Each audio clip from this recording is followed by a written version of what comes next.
Totally check. Can you administer the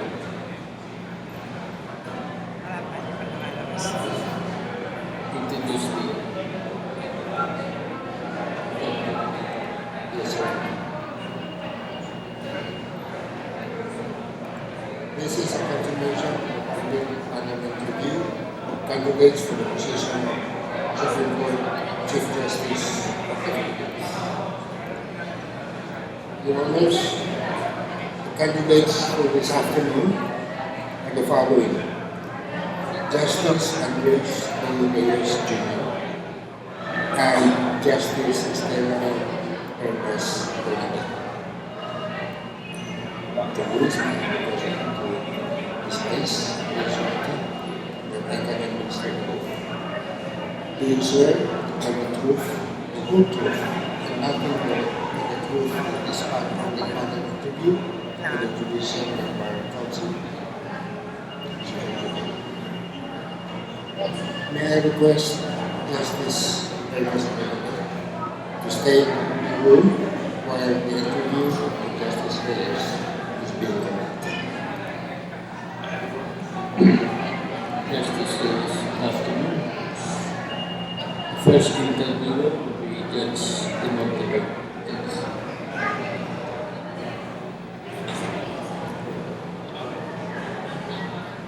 Thank you, Mr. Chair. Good afternoon, Justice.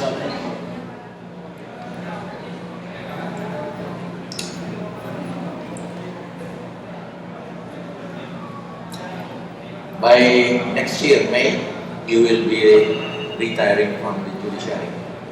Yes, sir.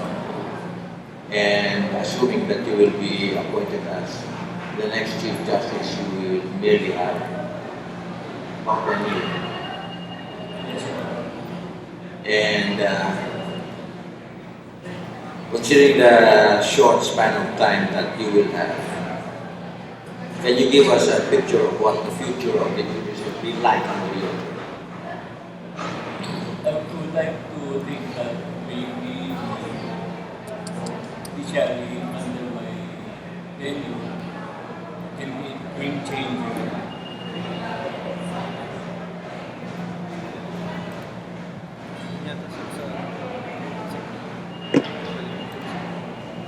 Can be a game changer in the development of our country by trying to be an active part in development by means of really discussing of cases and making justice swiftly to the people.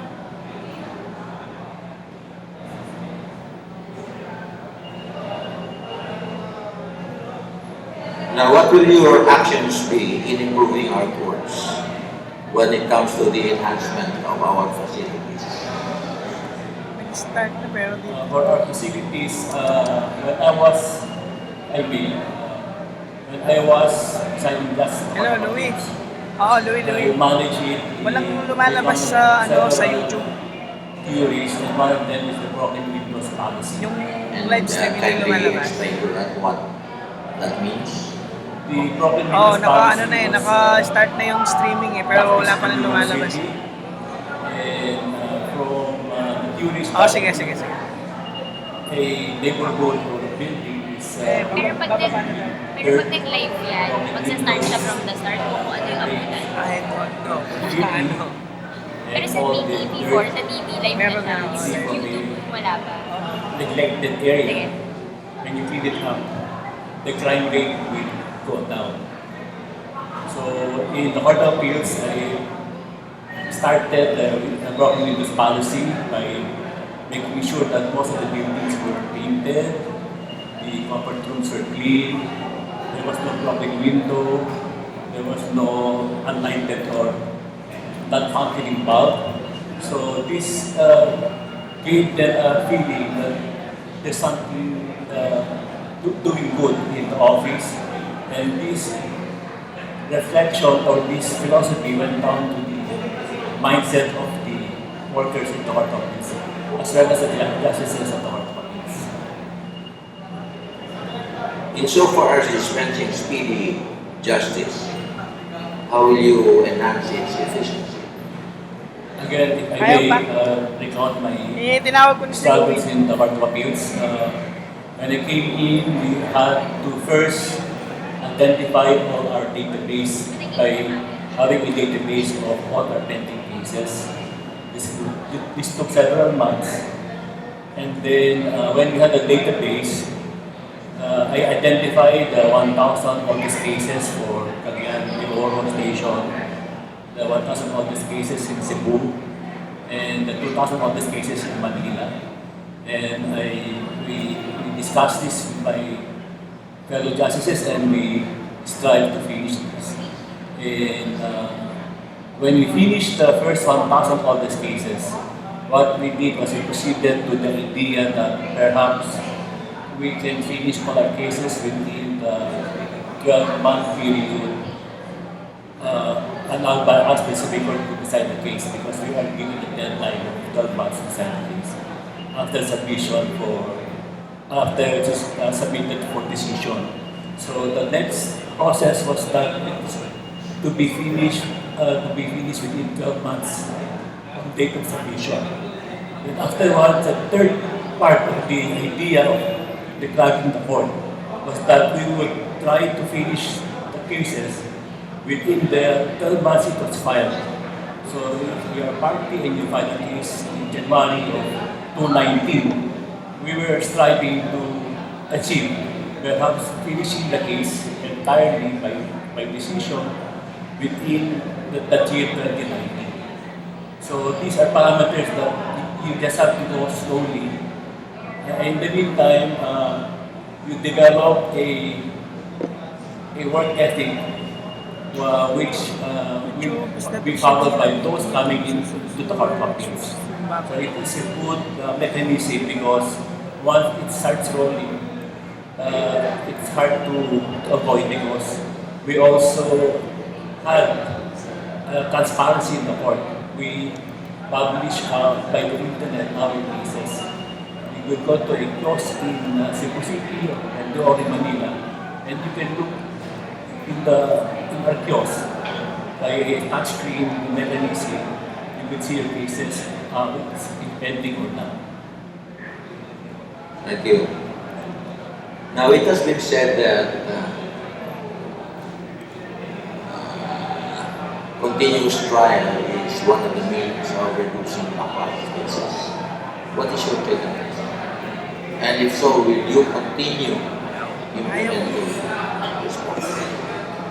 Yes, Your Honor, May internet. I was an NPC judge, I was a practicing judge. So I would know that the delay causes so much inconvenience to the judge and to the parties.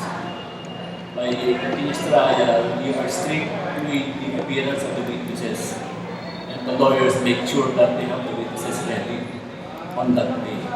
But with the continuous trial, would you think that the other cases being handled by a certain judge would be affected? Your Honor, it would depend really on the number of cases that the judge has. Because a continuous trial might involve long litigation because of the cases involved, and the number of the witnesses, and perhaps also the studiousness of the opposing party to really ask all questions pertinent to his cause. So it would depend on the case law also. So it's ideal really for new courts, but for existing courts with backlogs, I would not really say, because I have no first-hand information. Well, I have many friends in the judiciary who opted for an optional retirement because of this continuous trial that has somewhat affected their health. Yes, Your Honor, Have because you taken this into consideration? yes, Your Honor, because when you start in the judiciary and you get older, you are not healthy as when you are not a judge. So, and the trial will apply to all judges within the people. Yeah. Now, are you familiar with this rapid tool for action program? No, Your Honor. It is said that the rapid tool for action program violates due process because complainants go to him and over the air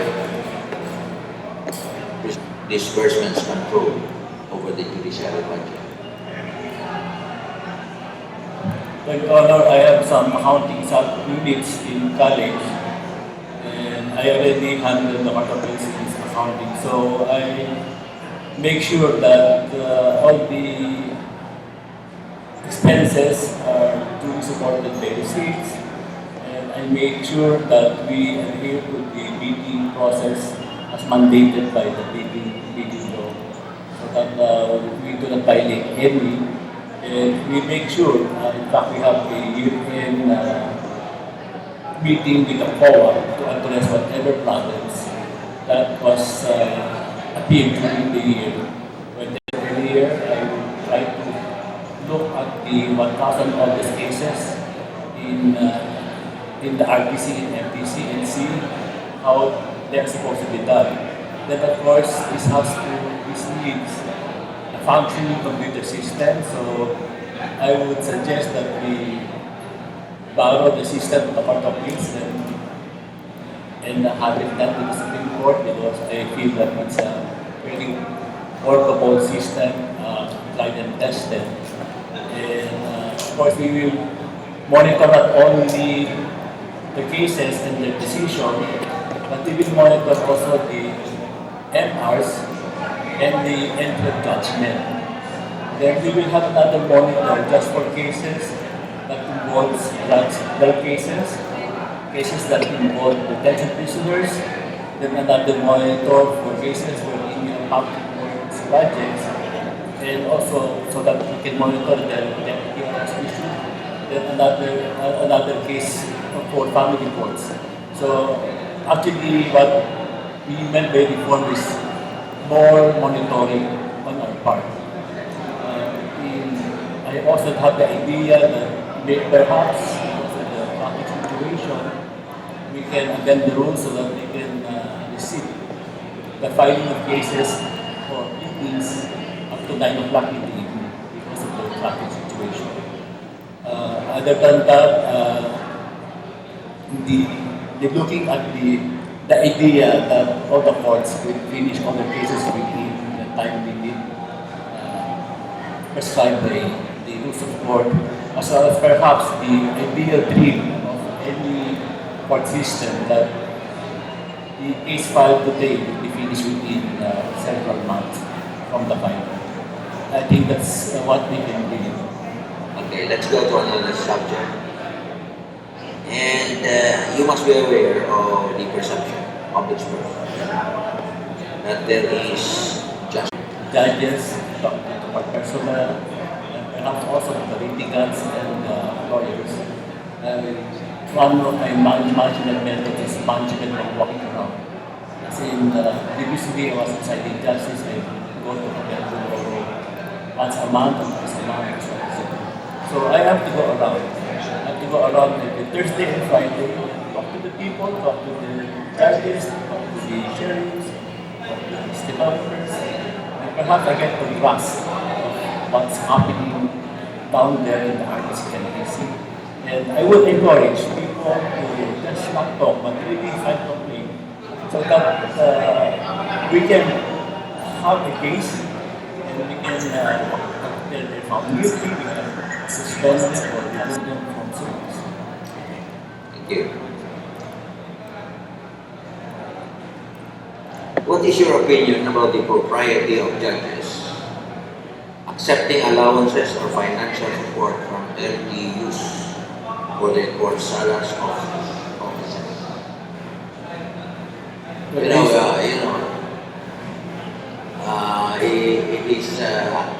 It is a fact that LGUs are helping financially the courts to furnish them to take care of their supplies. Yes, Your Honor, I was an MC judge and my office we had the employees coming from the City Hall of Makati and in RTC. I had only one from the provincial government. At that time, the judiciary was really had a very small budget. But I feel that there's nothing wrong with cooperation between the local government and the judiciary when it comes to providing supplies to these offices. What we need is that we try to give justice to the people by having these cases heard in the Last question. Failure to act upon applications for survivorship benefits of the spouses of deceased judges and justices by the Supreme Court and Bank was one of the issues deliberated upon during the impeachment case of then Chief Justice Sereno. As of today, how do the ANBAC calendar for discussion or prioritize this matter? And if appointed as next Chief Justice, how do you see to it that this matter be expedited? Your Honor, please, for me it should be, when I was deciding justice, these petitions had to bear my signature for approval before it is sent to the Supreme Court.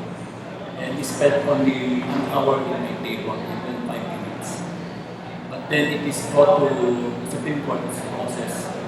The documents are checked again, paperwork, and then it is brought to raffle to Ponente. But there's a process there.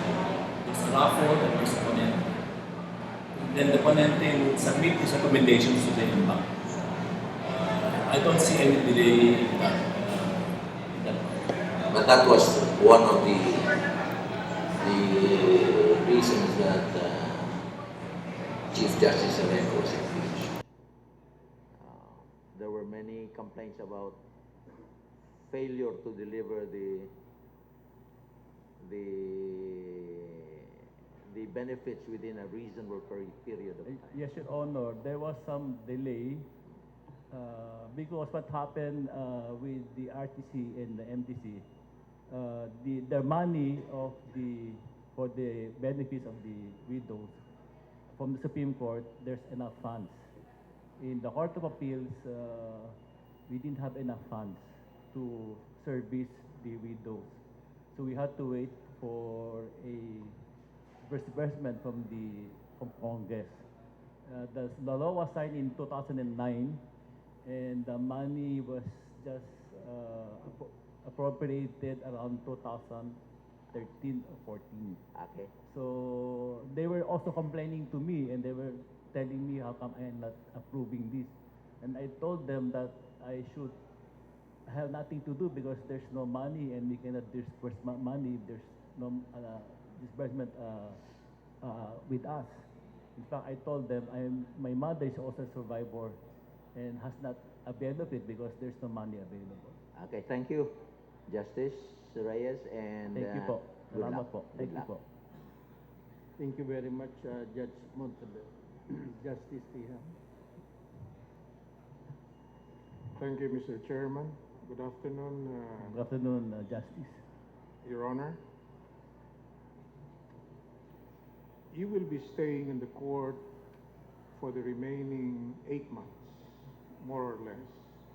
Yes, Your Honor. What concrete reforms do you intend to implement within the next 4 months? And what other concrete reforms will you implement before the end of your term as Chief Justice?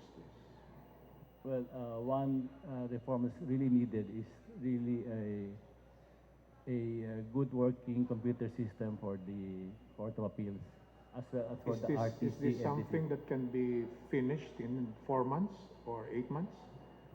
It can be installed, I think, within the year, and maybe it would need a month or so to populate the data.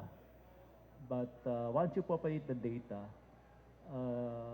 you can already start talking to the judges and asking them about the status of these cases.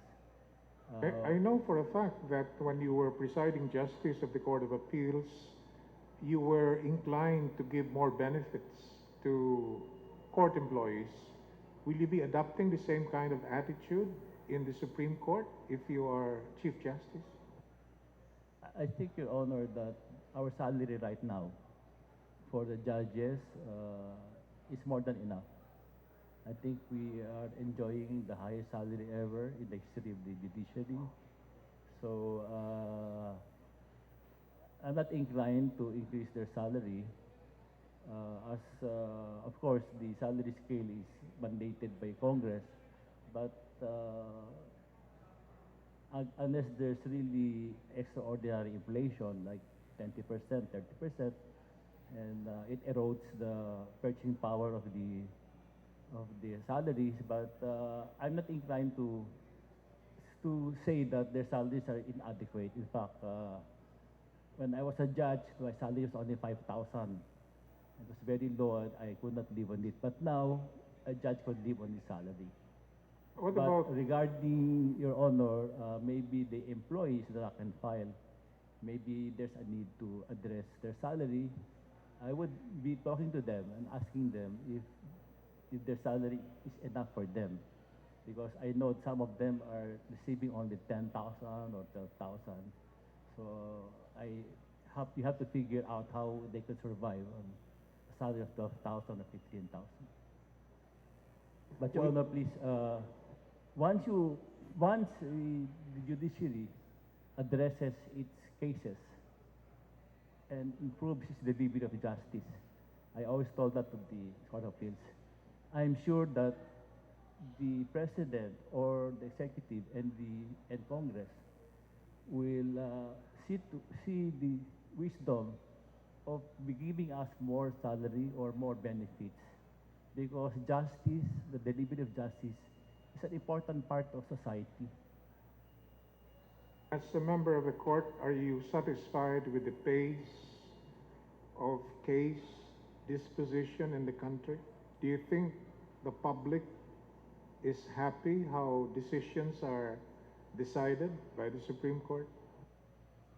I have no idea about the public's perception of the Supreme Court. But is it important to understand Yes, Your the Honor. expectations of the public? Yes, Your Honor. I was always of the theory that justice delayed is justice denied. And I think it will be the foundation of my reforms, seeing it that there is no delay. And if there is delay, it is reasonable delay, and delay that can be explained to the litigants. All Chief Justices have promised reforms. But you and I understand that the mindset of people in the Supreme Court is more on preserving, more on the conservative side, more of preserving what is traditional, more on not fixing anything if it's not broken. And coupled with the fact that the court can only move in a collegial manner, even if you have noble ideas of implementing reforms, are you confident that you will be able to implement the reforms you envision within the time frame of 8 months, considering that you have to get the clearance of the majority of the en banc? I understand, Your Honor, that this is an en banc matter, and I would need the vote of the en banc as well as the authority. But I think if I would talk to a judge individually, those judges with huge caseloads, I think it's not wrong if I talk to them individually and try to tell them, ask them, and work with them as how we can address their problems. And If it's only a matter of asking for an extra judge to help him out, then I would go to the embark and tell them this is the problem here, this is the problem there. And perhaps the embark would now realize that these things could be done. So I must just show the effort to the embark that there's a passion on my part to help the country by reforming our system of delivery of justice. And hopefully I can convince them that I am truthful and earnest in my efforts to deliver. And hopefully they will ride with me and go on this journey to help and deliver justice to our citizens. It's a quest for hope on the part of the end bank. Anyway, should Chief Justices be held accountable for promises they have failed to deliver? Yes, Your Honor. Many Chief Justices have promised declogging the dockets, but up to now the dockets are not declogged. There's still a bottleneck and this has been going on since time immemorial. Now, let me go to something more specific. The JBC is tasked to vet applicants to the judiciary. It is not a hollow objective, it's a real, concrete objective. As chairman of the JBC, if you're appointed as Chief Justice, would you be willing to work for budgetary allocation for the JBC so that we can expand our facilities as well as our vetting network so that we can come out with better screening process of applicants for the judiciary? Yes, Your Honor. I've been there before. I was presiding judge of the Court of Appeals, and I worked with Secretary Jokno, and I worked with Secretary Abad. And they are reasonable people as long as you show them that there is sincerity on the part of the institution, and you explain to them what is needed, and when they feel that you are sincere in pursuing reforms, in my case, in the Court of Appeals, I had an upward trend in our appropriations in the Court of Appeals. You have many friends in government. You have many friends in the private sector. You have many friends in the business sector. Is this not detrimental to your judicial independence? No, Your Honor, because my other principle in life is honesty is the best policy. And I can only show my face to people if I'm honest. I don't think I can show my face to people if I'm dishonest person. When you deal with the private sector, when you deal with government, when you deal with the business sector, and you want something from them for the judiciary, for the good of the country, isn't it expected that something in return has to be given to them? And that would in fact impair judicial independence. No, Your Honor, because the Secretary of the Budget at that time was also looking for his president to improve the governance at that time. Both secretaries I talked to wanted to improve governance, and they wanted to deliver the reforms to the public. So they felt that perhaps giving some allocation, more allocation to the Court of Appeals was part of their good governance. You are now number 8 in the seniority list, or number 7? I think 7, Your Honor. Number 7. Yes, Your Honor.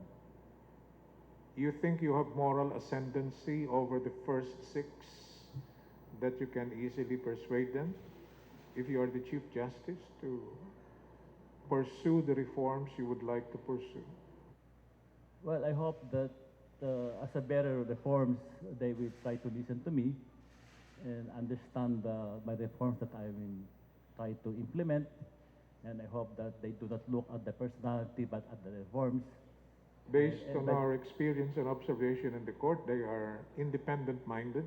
Yes, Your Honor, but some of them, like Justice Bernabe, was my colleague in the Court of Appeals, and I was in the court 1987. I've been in the MTC, so I guess I can impart to them. I think I can talk to them and impart to them the urgency of really trying to help our country because we have been languishing. Our cases are languishing. Our country is languishing. We have a good GDP of 7 to 6%, but hopefully continues. But still, we could go to 10, 12%. And we need to work hard. We need to work hard for our citizens, for our country. One of the high-profile cases you penned, and I was privileged to concur because I was still in the court, was your decision in the case of Genuino versus De Lima. Can you just tell us briefly the significance of that decision? Yes, Your Honor, because the Constitution is supposed to protect the rights of our citizens. And one of those rights under our Bill of Rights is the right to travel. And the right to travel cannot be limited or prohibited unless allowed by law. There must be an enabling law, a Republic Act, allowing the stoppage of a travel abroad. In this case, Secretary De Lima has been issuing whole departure orders or wait listing of Filipinos going abroad when upon a study of her authority, the DOJ has no authority to restrict travel of Filipinos abroad. Only Congress can do that, and there is no emanating authority from Congress given to the DOJ to issue a whole departure order. In other words, the state is allowed to restrict travel, but there must be a law allowing it because the power of Congress cannot be delegated, cannot be presumed to be delegated. It must be delegated expressly. In this case, there was no authority. The DOJ was saying that it's part of their investigatory power, but if you look at it, there's no need for a person to be present during preliminary investigation. So on this basis, I said that whole departure order or EO number 41 of the DOJ is unconstitutional. There is a observation on the part of many lawyers that confidential records on internal deliberation are leaked to the public even before the decisions are officially promulgated to the public.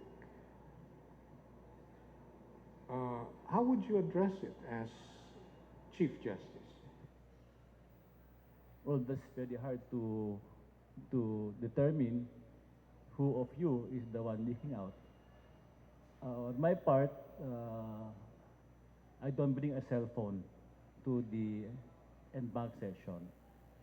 I have not been bringing any cell phone, so in case... But Justice, is it appropriate for the official court spokesperson to announce to the public, and it's very efficient, Attorney Hosag is a very efficient spokesperson, but is it appropriate to announce to the public a decision even if the decision has not yet been signed and circulated and promulgated? Well, Your Honor, maybe his announcement is that the court has reached a decision, but maybe But has not yet promulgated. you and I know that even if a decision has been reached, a member of the court, even before he signs it, can change his mind and can change his vote. Yes, perhaps on my part, gauging from your ideas, Your Honor, maybe I will refrain from making announcements until it is signed already. Are you an innovator, Your Honor? No, Your Honor, You want to maintain the status quo. no, Your Honor, I would like to improve a lot of things. As I said, one of my management principles was broken windows. And when there's a broken window, you have to change the window. As Chief Justice, would you be talking to the media to discuss matters of public and national interest, just like Senior Associate Justice Antonio Carpia? No, Your Honor, I would like to just keep quiet. Is there anything improper about the actuation of Senior Associate Justice Antonio Carpia? I would not know, Your Honor, but I will not talk on any subject at all. I might talk about the backlog of the court, asking the public to help, perhaps on that matter, but not on issues that are not part of court reforms. My last question is on mental health. Is mental health of judges important? Yes, Your Honor. Mental health is important. I think that's part of... How does the court monitor the mental health of incumbent judges? I have not seen any monitoring So of if- the mental health. If judges are acting normal, so you can assume that there's nothing wrong with them mentally. Yes, Your Honor. So the court will be merely reactionary. It's when somebody complains that you will investigate that there is something wrong with that incumbent judge. Yes, Your Honor. Hardly even in private companies do they have a regular mental test after being hired. But the Constitution speaks of judges being in service during their term of good behavior. Does good behavior include not only intellectual competence but mental competence? Maybe perhaps, Your Honor, following your trend of thought, perhaps the court can hire psychiatrists and they would visit all the judges. If an incumbent judge is mentally unstable, do you think that judge should be removed from office as a threat to society? I would defer, Your Honor, to the medical pronouncement. And if it is affirmed by the medical experts that there's something wrong with the judge, do you think he should be removed from office? Maybe perhaps, Your Honor, we can retire him, Your Honor. Lawyers are under the Supreme Court. Yes, Your Honor. They are considered to be officers of the court. Do lawyers understand that concept? That they're officers of the court? Your Honor, yes, Your Honor. So between their clients and the court, to whom do they owe paramount loyalty? They should owe their loyalty to the rule of law, to the rules of No, court. between the client and the court, to whom do you think they should owe paramount loyalty? Your Honor, he has to walk a fine line between his client and the court. But he must make sure that he is following all the tenets that's demanded of him by the court. So neither? Is that what you're saying? No, Your Honor, I said that he must comply with all the requirements meted out by the... So why call him an officer of the court if his loyalty is not clear-cut? I'm saying that he can be loyal to both, Your Honor. Thank you and good luck.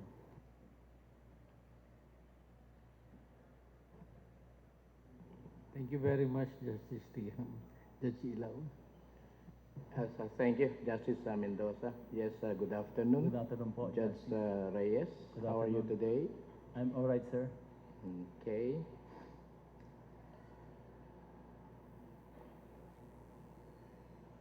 All right, from among the candidates for the Chief Justice, you top of my list with 15 administrative cases.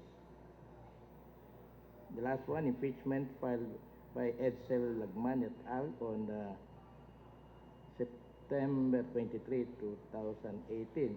although it was dismissed. Starting again with libel filed by Reynaldo Maniwang. And you'd been admonished for the gross ignorance of the law filed by a certain Mildred Goko Koko Tan on 1998 for imposing an erroneous penalty and for taking more than 3 years from filing of the information and 6 months to prepare and promulgate a decision in a bigamy case. Are these cases the reflection of your work ethics starting as a magistrate? No, Your Honor. Those cases were late because the parties with Bernard residents of San Mateo. So and at that time, San Mateo, it would take 3 hours to reach that part of Rizal. So trial was held only every 3 months or 4 months. And we only had a physical twice a week, Your Honor. And in this case, there was also attempt on the part of the spouses to settle. So it took some time for them to finish their presentation of the evidence because on my part, that since they were married, I told them, all right, if you want to settle, we can postpone, Your Honor. By the way, who prepared your PDS or the personal data sheet? Do you have your PDS there? Yes, Your Honor. All right, who prepared your PDS? Were you the ones? My secretary, Your Honor.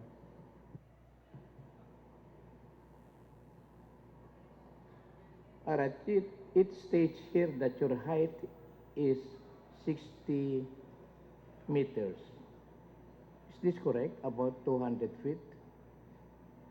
Your Honor, it says 5'8", Your Honor. 5'8", but in meters, you stated 60. Yes, Your Honor, 60.203. Is that correct? Your Honor, it is maybe perhaps a computation error. Maybe it was computed on the cell phone and the translation was wrong, Your Honor. I apologize for the mistake, Your Honor. All right. Likewise, on the page 6 of your PDS, ask for your bank deposits, but you merely stated the banks and left the amounts blank. Why? Your Honor, I think I gave the amounts in another sheet of paper, Your Honor. But maybe I can write a letter tomorrow. I know that my PDS coincides with my bank statement. All right, now we have just interviewed you for Chief Justice last year. Are there any notable changes in your qualifications since your last interview? Remember, we had touched even your private lives. Yes, Your Honor. Any changes? No, Your Honor. I'm now a senior member of the court. I am now number 7. I think last year I was number 14 or number 13. And I learned to love more this court than ever before. I'm enjoying my work now as a member of the court, and I look forward to every day for the embank and for our division deliberations. I now feel the importance of really working hard because here in the Supreme Court, unlike in the Court of Appeals, I have 900 cases assigned to me. In the Court of Appeals, I had 800 when I came in, but but now I'm still in the, so there's a lot of work, Your Honor, here. All right, how do you fare with your colleagues in the court during the time of deliberation? Do you go prepared? Yes, Your Honor. Do you participate actively and intelligently? Yes, Your Honor. Sometimes I ask questions, sometimes I don't ask questions. If they're just unsigned resolutions, I just look at it, and if there's if I see that it's all right, I don't anymore make any comments on the work of my other colleagues. All right, what do you think are the necessary skills that a Chief Justice must possess? I think on my part, from my experience, again, one of my principles in life is honesty is the best policy. So you have to be honest in all your dealings with your colleagues. Then you must have a good heart, and you must show them that you are sincere. And of course, you must show them that you are a hard worker. If in case you become a Chief Justice, you have to be at office at 8 and leave even beyond 5 o'clock. I think hard work will give a good impression on them, and then doing all your best and giving out the best decisions will also perhaps earn their respect. All right, do you agree that a magistrate should not only be adept in administrative work, but as well as in adjudication? Yes, Your Honor. And what is your caseload at present? My caseload is 900, Your Honor. But I have decided 1,115 cases for an average of 55 cases disposed a month.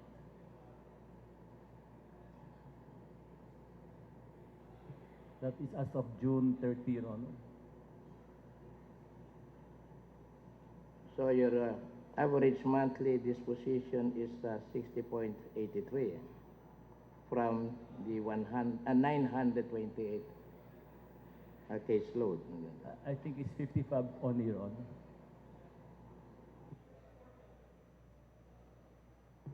All right, going to your ITR and silent, I could not quite balance your ITR and SAL-N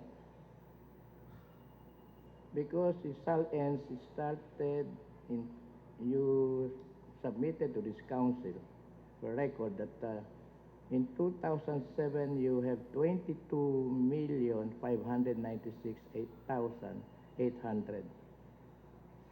2008 you have 28 million. 2009 28. And in 2017, 5,699,621.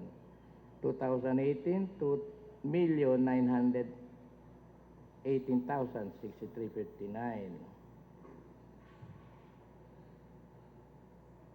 Could you enlighten the council as to where you bring your earnings that your network keeps on going down each year despite your earnings going up? Yes, Your Honor, because I already have been annulled my marriage, so we have not settled our property relations, so I don't anymore accumulate wealth.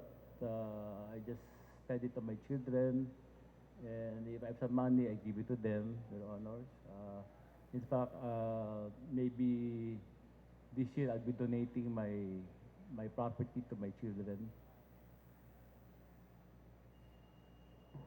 You seem to be sociable and well connected because you belong to a family of businessmen. Yes, Your Honor. With your business associates, friends.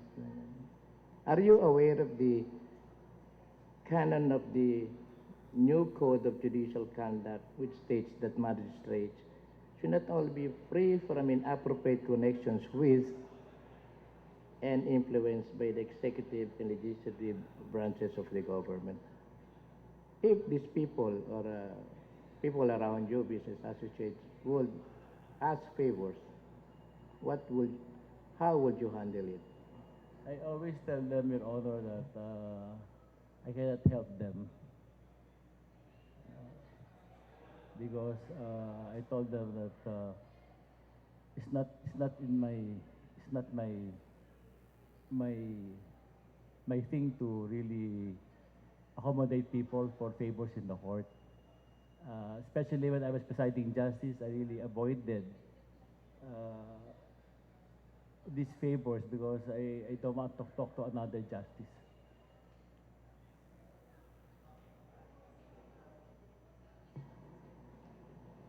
Again, what are your plans for the court?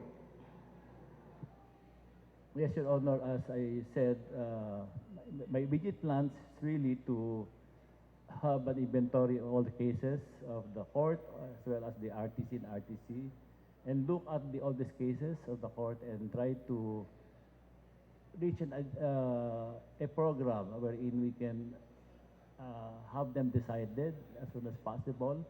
I think the presence of all cases is the number one problem of the Supreme Court. And since we have some old cases, I feel it is hard for a Chief Justice to be able to ask the lower courts to perform if it itself has some old cases. So for me, the first thing to be done, if we have to have some credibility to gain respect from the lower courts, is that we have to have a serious second look at the old cases that are plaguing the Supreme Court, Your Honor.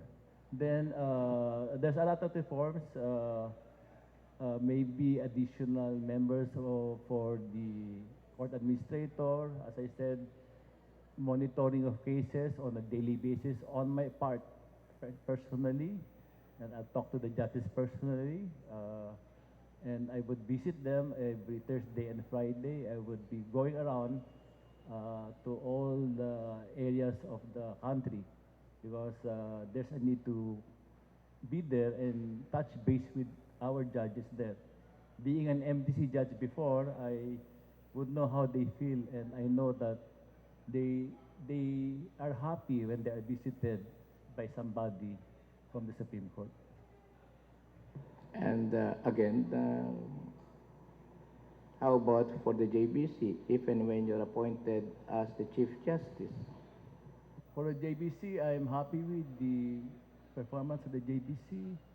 It is presided and complemented by honorable members of the Judiciary, retired. And I'll do my best to divert some of the money earmarked for the Supreme Court to the JBC. Why do you say you're happy? I'm happy, Your Honor, because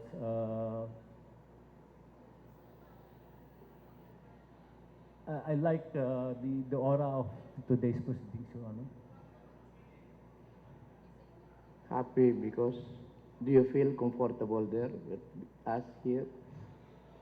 Yes, Your Honor, because I can see the smiles of Justice Mendoza. So I'm comforted by their smiles. And About my smile? yes, Your Honor, but I could not tell you because you're the one asking the question. Okay. All right.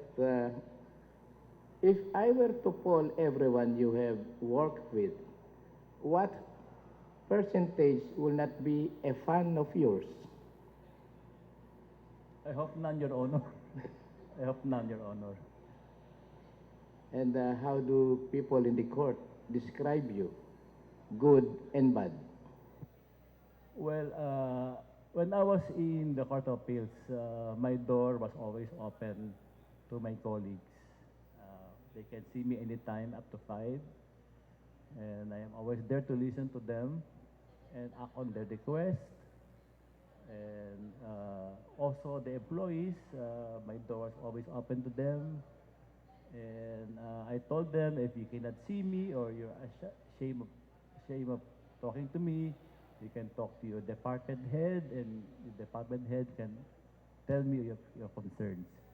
I think that there's a need to connect, especially to the lowly employees who are at the bottom rank of the what you call this scale of employees, and the more I have to treat them with love and respect, because if you treat people with love and respect, more or less it will come back to you. How about bad ones?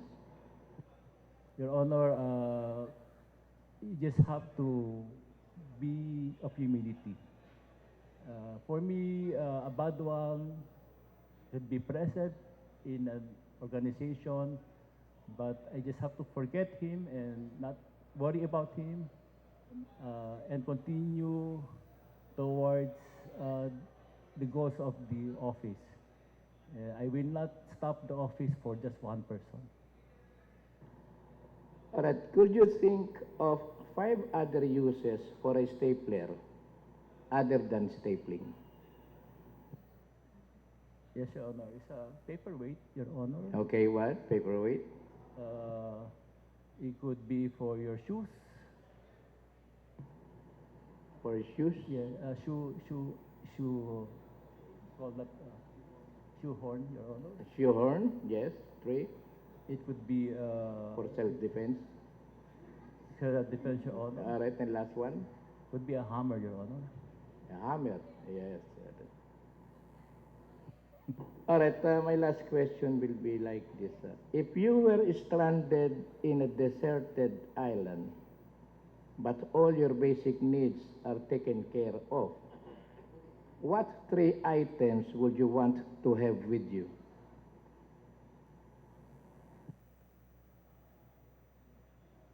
Justice? 3 items. Yes. I just would like only an opening for a can opener, and that's one, and the canned goods. And water, Your Honor. About your, am I correct to say that you're wearing a toupee and you're going to forget that? No comment, Your Honor.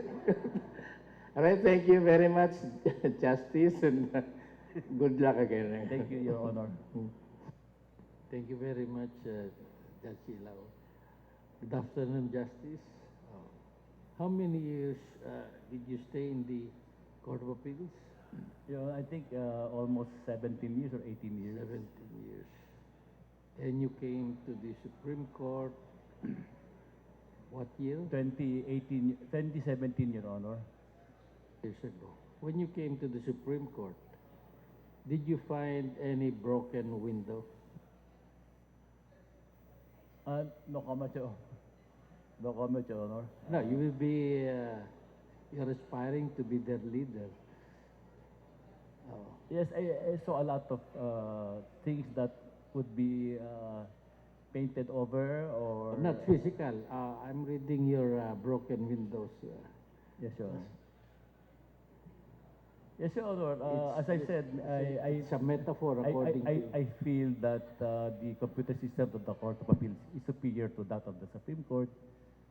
But the computer system is also not adequate for lack of funds. That we don't have a window for MR and we don't have a window for entry of judgment. And perhaps we have to have those windows so that we can monitor if there are pending MRs or pending requests for entry of judgments as well as execution. Anyway, should you be appointed the Chief Justice, you can address those problems. Yes, Your Honor, but of course, always with the impact, Your Honor. Of course, of course. Oh. In what case in which you were the ponente, did you demonstrate your judicial philosophy? what is your justification for your judicial philosophy in that ponencia of yours? Well, in the potential of mine, I would say that that was just a original interpretation of the Constitution, that we have a Bill of Rights, and that if there is no law, then the DOJ could not issue, could not bar people from leaving our country. That was in the Genuino case? Or Yes, Your Honor. The Lima? Yes, Your Honor. Okay.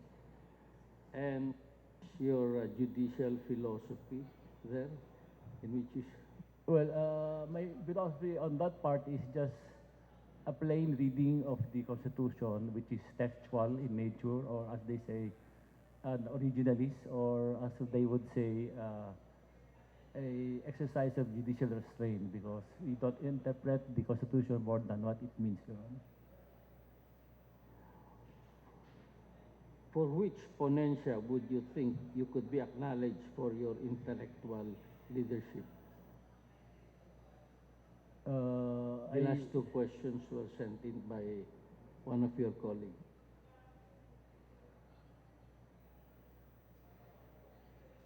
Well, I had a concurring opinion in the LEB case, Your Honor. LGBT. The law school. LEB. LEB case. Yes, Your Honor. The PhilSat. Yes. Yes. In that case, during the oral arguments, I showed the trend to the court that other than a student who wants to be a lawyer, there are people who just wants to be a student of law. They don't want to be a lawyer, but they just want to go to law school and study the law. And I said that we are barking on the wrong tree if we're talking about allowing people not to enter law school because of an exam. When a person just wants to go to law school to be a student of the law. So I said there is misplaced emphasis on the student who wants to be a lawyer. So during the oral arguments, I brought that up, that there are two facets to education. One is just to study the law. Your Or maybe views were adopted by the ponente. But Your views were adopted by the ponente. yes, Your Honor. But I also had my own concurring opinion to emphasize that we should allow access to education, because people may just want to study. They don't want to pass. They just want to study. They just want to go to medical school to study. They don't want to be a doctor. So why should we bar them from going to law school and enrolling? Anyway, it's their own time, it's their own money. From the writings which you submitted to us, it appears that you are conservative. Are you a conservative? Well, Your Honor, I was looking at the Constitution, and there is the word divine providence. So I would like to have a interpretation of our laws and of our country's purpose is that we have to be guided by divine providence. So in line with that, perhaps I could be called a conservative, because I would adhere to Judeo-Christian values of family and honor and honesty and respect for all people, respect for your neighbors, respect for the property rights of the other, living in peace with your neighbors, not stealing. I would go for those old traditional values.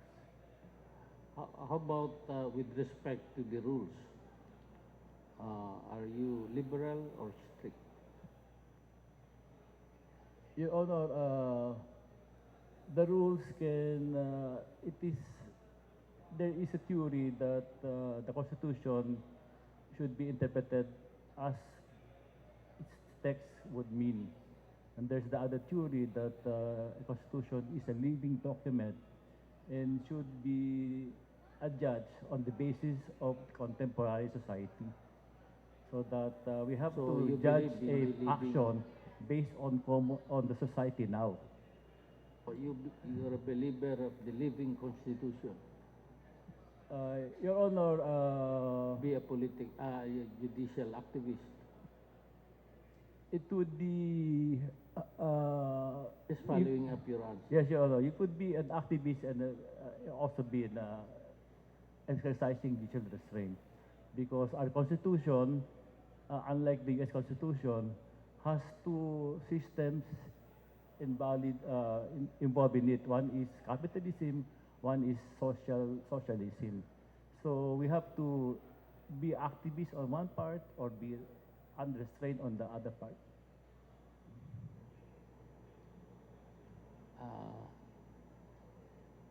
From our records, it appears that you did not agree with the ponente in the case of the PAL employees.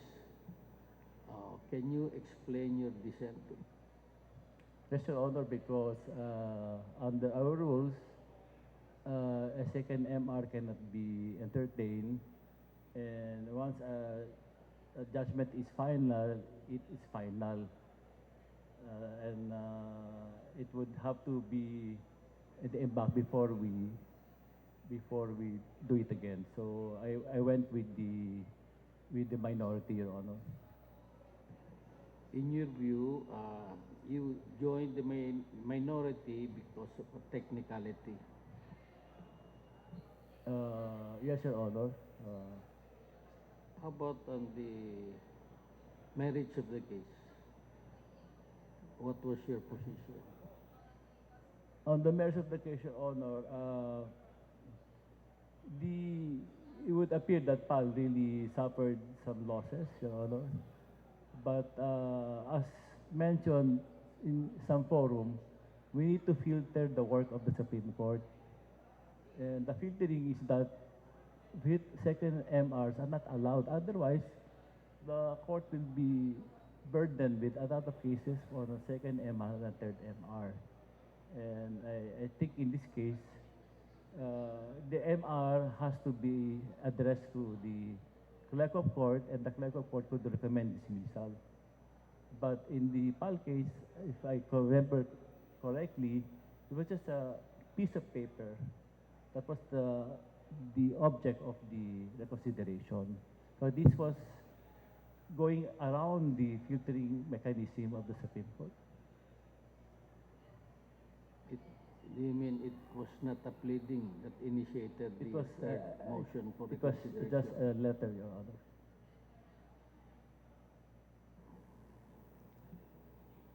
Some members of the cabinet have expressed the belief that in times of emergency, the Constitution can be suspended in favor of executive power. Do you agree? And can you give the reason for your answer? Your Honor, This the power was also sent by one of your colleagues. the power must be delegated by Congress to the President to exercise emergency powers, Your Honor. So you agree that the Constitution can be suspended? No, Your Honor. I will repeat the question. Some members of the cabinet have expressed the belief that in times of emergency, the Constitution can be suspended in favor of executive power. Do you agree? No, Your Honor. Can you explain why? Because, Your Honor, if you suspend the Constitution, it would be something like martial law. But in martial law, Congress still exists. So if you suspend the Constitution, there'll be no Congress. So it does not follow. So if you suspend the Constitution, suspend Congress, what are you suspending? There is no more government. There is practically a change of government, Your Honor. Earlier, you mentioned that because of the traffic, you want that the filing time for pleadings be extended up to 9 o'clock. Is that correct? Did I hear you right? I would suggest, Your Honor. Okay. But Are you I in don't know if that favor? is- Are you in favor of a 4-day work week for the judiciary with extended hours? No, Your Honor. No, Your Honor. Can you state your reason? It would not look nice if we have, maybe I will still look at the case note of the judiciary, but at this point in time, we have a lot of cases, and for us now to have 4 days of work week, will look so unpopular to the public, Your Honor. I think the court should function 5 days a week. Okay. When you were appointed to the Supreme Court, what was your caseload? I think, Your Honor, the initial case was 666. 666. Yes, Your Honor. And Now- after 2 months, they unloaded another 300. So it became 900, Your Honor. 900. Yes, sir. So presently you have 900. Yes, Your Honor. Can you finish that before you retire?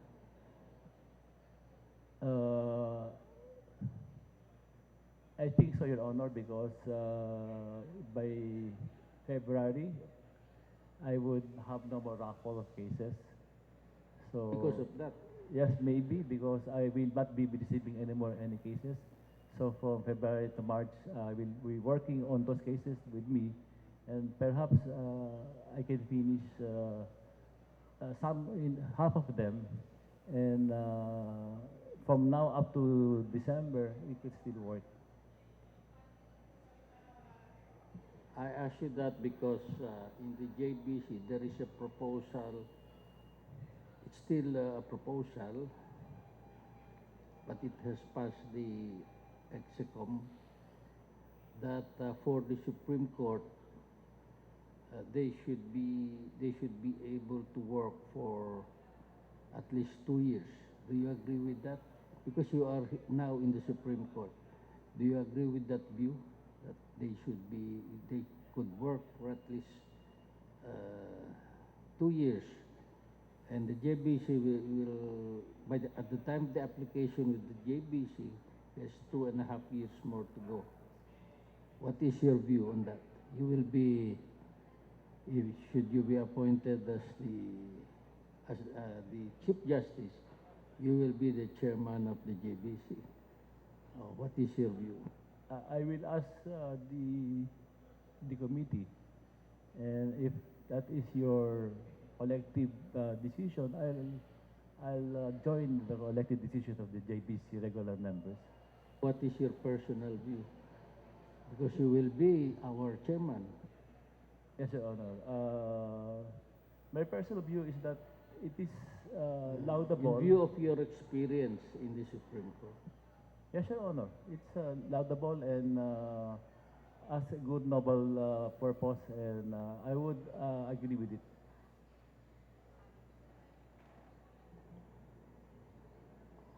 What rules in the internal rules of the JBC would you propose to improve or to be amended?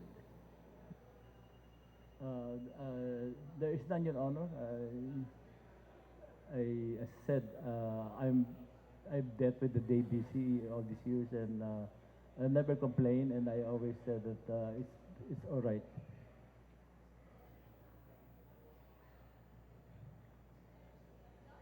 Time is almost up.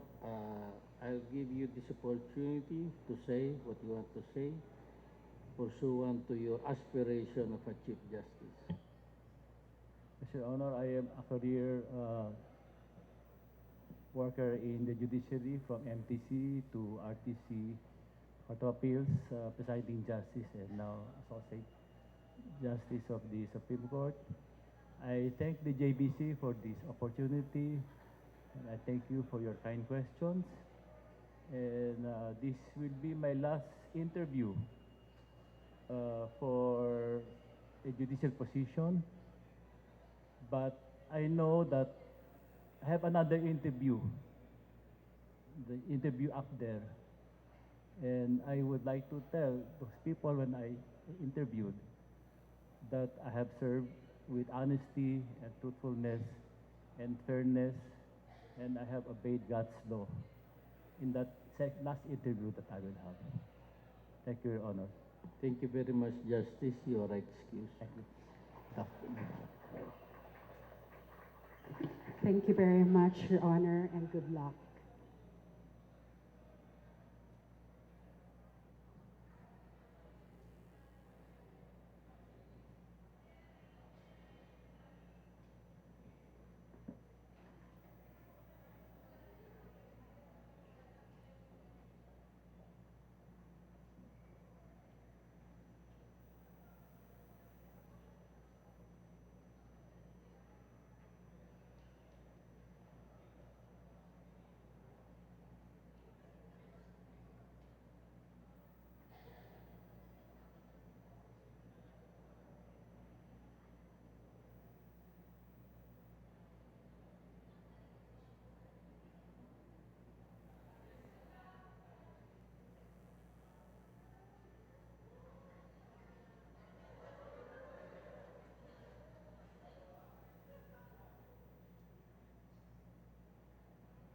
The last candidate to be interviewed, Your Honors, is the Honorable Estela M. PERLAS-BERNABE, Associate Justice of the Supreme Court. Good afternoon, Justice Bernabé. Good afternoon, Your Honors. You will be first interviewed by Judge De Monteverde. Judge De Monteverde. Thank you, Justice Mendoza. Good afternoon, Justice PERLAS-BERNABE. Good afternoon, Your Honor. How long have you been with the Supreme Court? With the Supreme Court, Your Honor, 8 years. 8 years, Supreme Court. How about in the Court of Appeals? Court of Appeals, about 7 years. So all told, including that, those services in the lower courts, how many years? 23 years, Your Honor. 23? 23. Okay. Thank you. Please tell us your caseload as of July 31, 2019. I have 266 judicial cases, Your Honor. Okay. And monthly disposition of cases, how many? Around, I don't have any backlog anymore, so it's just around 40 to 50. 40. Okay. Thank you for that information. Okay, I'll go straight to the next question. With you as the next Chief Justice, what will be the future of the judiciary be like? Well, What will the future of the judiciary be like? Well, it would conform to my vision, Your Honor, of having a unified judiciary geared towards judicial efficiency and integrity. Integrity. Now, during our interview for lower court judges, it was mentioned by some interviewees that there is a scarcity of stenographers serving in the lower courts, and according to them, this largely contributed to the backlog of cases. As the next Chief Justice, how will you address this problem in order to avoid accumulation of more cases in the lower courts? Well, Your Honor, actually, they're now in the process of hiring contractual stenographers, and I think this will really help unclog the dockets of this court. And I think the reason why so many stenographers are retiring or getting out of the office was basically because of the continuous trial of cases where there's so much loaded with having to transcribe stenographic notes. Or is it because of the fact that the pay scale with regards to stenographers are quite low? Probably, Your Honor, but I think they charge certain fees for every stenographic notes that they make. Aside from what they are being paid for Yes, by the Your Supreme Honor. Court. But I think it's more of the usually heavy load of work that they are getting out of the government. Now, in general, what is your plan to fill up the sizable vacancies for stenographers, legal researcher, records officer, property officers, and so forth in courts around the country? Well, Your Honor, we just have to post applications on the website and campaign for more, well, probably we can also upgrade their salaries to make it more attractive. And we can go on campaigning and putting them on website, the hiring of our court stenographers and other court employees.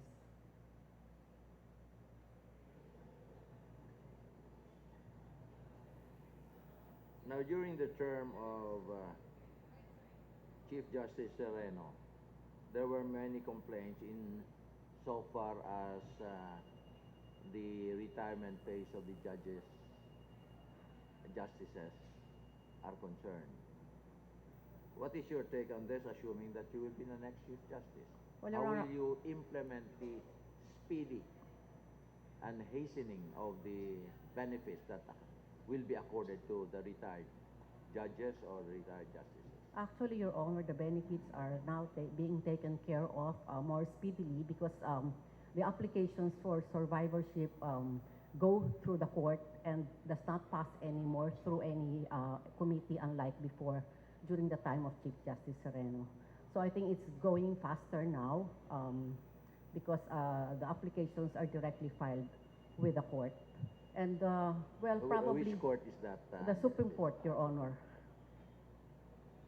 And probably if there are some, if there's a need to streamline the process, then we could just coordinate with the Office of the Court Administrator.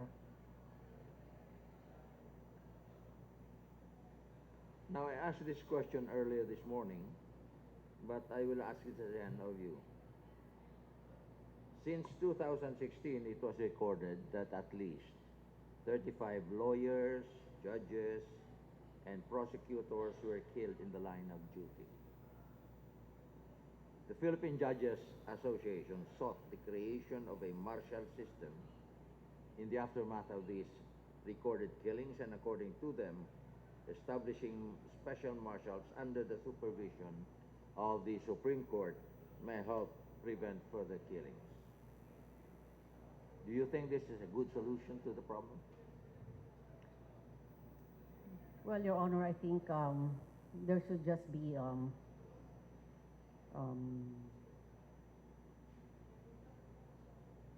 well, first of all, Your Honor, I do not know the reasons really why they're being killed, because there must be a reason for it.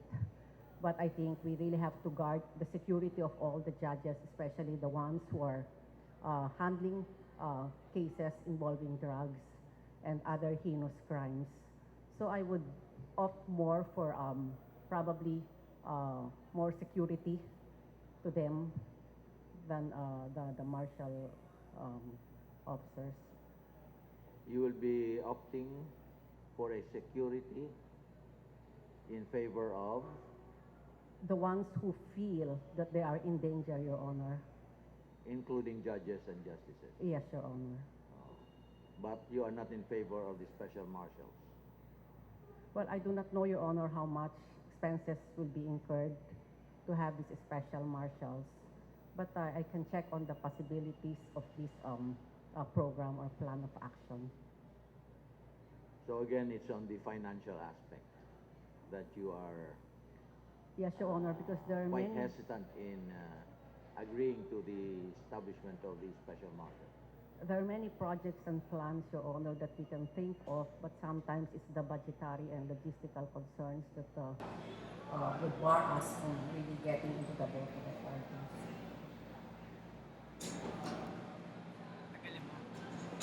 Now, recently, the facilities in our courts have been enhanced. As Chief Justice, what will be your actions in improving further? Well, Your Honor, actually we have a budget already for infrastructure, and we are really moving on towards really establishing courts because they will expedite the disposition of cases if you have a good working condition. So I think we're up to that. We're asking Congress to really put a budget for our infrastructures. Well, probably Your Honor, you can also ask the local governments to support infrastructure projects and then donate them to us. Right now, we are receiving donations on land and also on buildings, Your Honor. Now, insofar as dispensation of speedy justice, how will you enhance its efficiency? Well, Your Honor, we really have a problem on the congestion of cases, and I think if I were to become Chief Justice, I would prioritize the crafting of the implementing rules on the Judges at Large Act, as well as the full implementation of the Family Courts Act, because right now we have only implemented the first tranche of the Family Courts Act, and there's so many designated family court judges who are hindered from performing general adjudication cases, general jurisdiction cases.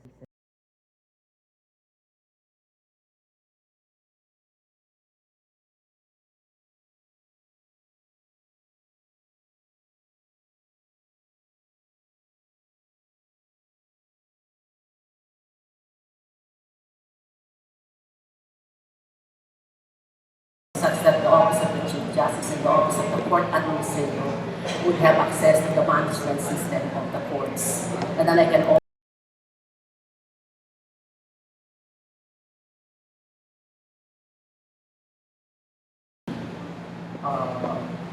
training materials that were used during the training, especially for specialized courts like this special commercial court and the family court. It's going to be per court classification.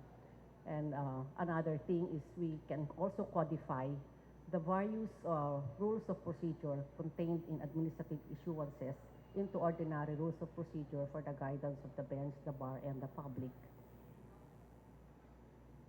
Thank you. Now let's go to the public's perception that there is a justice for sale. How will you address this impression rather? Well, Your Honor, I think everything plays when there is an opportunity, but this perception can be erased through visible results, like a speedy disposition of cases and for the courts to have a consistent rulings on cases. Now, do you believe in this phrase, justice delayed is justice denied, can be attributable to the judge only? Well, Your Honor, no. Everything is holistic. I mean, you have the pillars of the system, so it can be attributed to the lawyers, it can be attributed to the judge, to the counsels, and sometimes even to the litigants. Now, I'll give you a scenario. When I was still practicing, I was still a judge. In our dockets there, we about 100 cases, 80 to 82% are criminal cases. And these are being increased daily with the disposition of several cases come in many new cases. So much so does this pile up and the dockets of the clerk increase.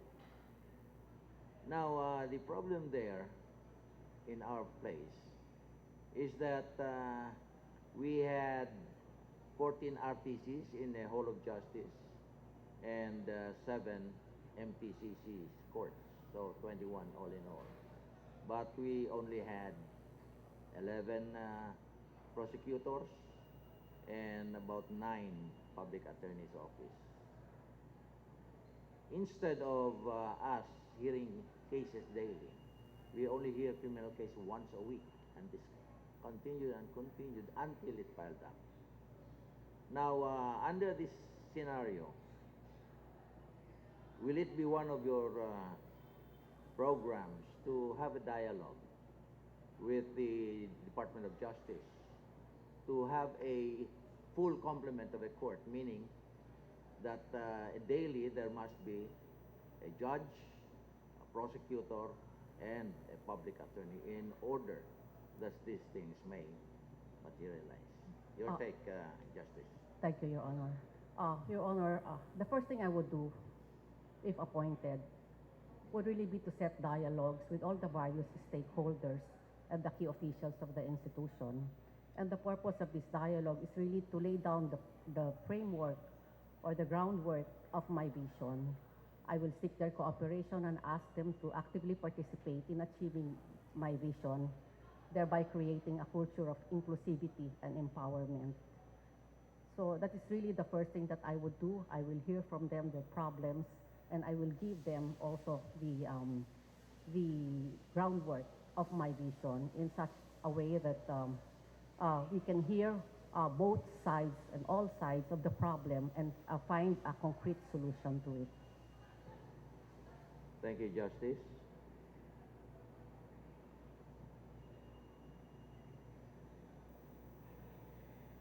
To be a truly independent and co-equal branch of the government, do you think that Supreme Court justices should be elected by the people? I don't think so, Your Honor, because this profession is really very important in terms of public service and in terms of this is imbued with public interest. And I don't think they should be elected. I think they should really undergo a process which is being done by the JBC insofar as determining their integrity, competence, probity, and independence. Now, we have been talking about reforms, and if appointed as Chief Justice, what court reform would your honor prioritize? Well, Your Honor, I can divide my reforms into, in accordance with my vision. First, on the decongestion of dockets, I have said earlier that I will prioritize the implementing rules on the Judge at Large Act as well as the Family Courts Act, and I will seek a codification of all rules of procedure. Plus, I will also urge the PhilJA to create a template for courts, not only for orders in the special commercial courts or other specialized courts, but also for decisions and resolutions of the lower court judges. And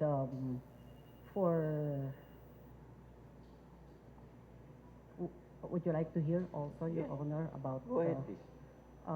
insofar as corruption and accountability, I will also activate the Judicial Integrity Board so that complaints against judges, other court personnel, as well as including court administrators, can be heard by them, can be investigated.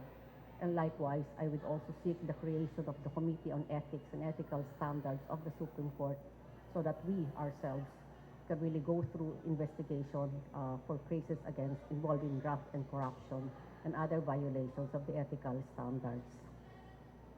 Thank you, Justice PERLAS-BERNABE. Thank you, Your Honor. That was my last question, and good luck. Thank you, Your Honor. Thank you very much, Judge De Monteverde. Justice Tihan. Thank you, Mr. Chairman. Good afternoon, Chief. Good afternoon, Your Honor. I address you as Chief because when I was still in the court, you were my senior. And the word Chief is music to one's ears. Thank you for waiting for about an hour and a half at the Dignitaries Lounge. So I'll ask you an easy question first.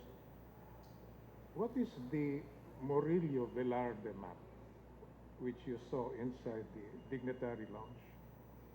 Well, Your Honor, it's I'm not too well versed on this map, but I know it was a Christmas gift given by Senior Associate Justice Tony Carpio last year to all members of the court. Well, I know, Your Honor, but it pictures there the West Philippine Sea, the Scarborough Shoal, and the exclusive economic zones, the nautical miles where the Philippines can claim sovereignty and sovereign rights. We in the JBC have decided that whenever we interview applicants for judgeship, if they were not paying attention at the dignitary lounge and could not explain what the Murillo-BERNABE is, we will not shortlist them. Your Honor, we were held in at the library. Oh, I'm sorry. Right. All right. Let's talk about judicial independence. Your son works in Malacanang in the office of the Executive Secretary. But in some cases filed before the Supreme Court, you voted against the government. So it's either there were no influence exerted upon you, or if there were, you were impervious to such influence.